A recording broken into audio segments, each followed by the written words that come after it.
News 13 morning anchor Elizabeth Alvarez. She has our headlines for us. Good morning once again, ma'am. Hey, Elizabeth. Hey, good morning, guys. Happy Monday. Happy Monday. Same Happy to you. Monday to you guys at home as well. We begin this morning talking about how we will soon know if an Albuquerque cop killer will be released from prison on parole.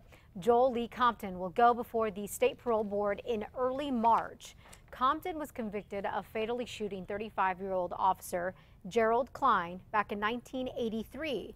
Compton was initially sentenced to death by lethal injection, but the governor at the time, Tony Anaya, commuted that to a life in prison during his last month in office. The Albuquerque Journal reports that a corrections department spokesperson says Compton will deny any involvement in the crime and claim that he has no recollection of ever killing the officer when he goes before that parole board.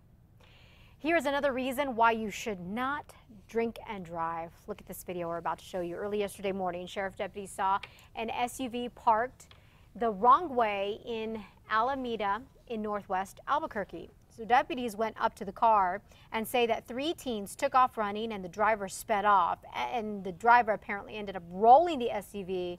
That driver had to go to the hospital. Investigators caught up with the other 3 teens too. They say alcohol was involved in all of this.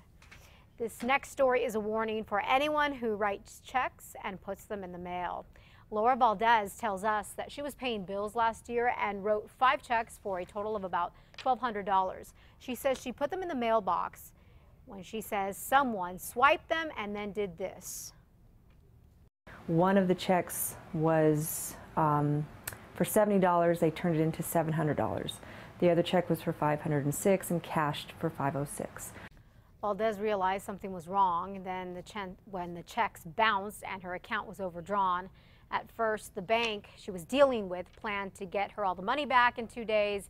Now it's been 90 days, and the bank is apparently making no guarantees. So Laura Valdez says that she's going to switch banks and possibly complain to the Attorney General's office and the Better Business Bureau.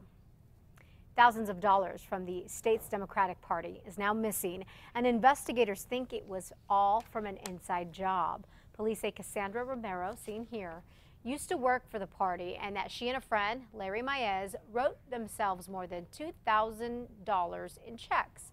Both were arrested on Friday after police say they found Romero and Maez's names on the checks.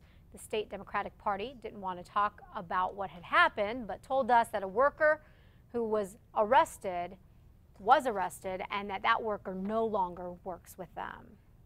All right, and lastly, remember the movie Armageddon, where a crew is sent up into space to meet up with an asteroid in hopes of destroying it? Well, it turns out that that is not too far-fetched of an idea. You see, Dr. Eileen Ryan, a researcher from New Mexico Tech, says NASA wants to send astronauts to an actual asteroid. It's an asteroid, sir.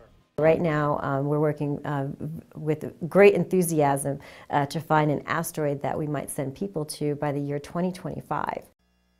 So the plan is to land on an asteroid that comes close to Earth and gather samples of minerals to see if there is any water on it. Ryan says landing on an asteroid could be a stepping stone towards a mission to Mars. That would be an understatement, a stepping stone for sure. A landing on an asteroid.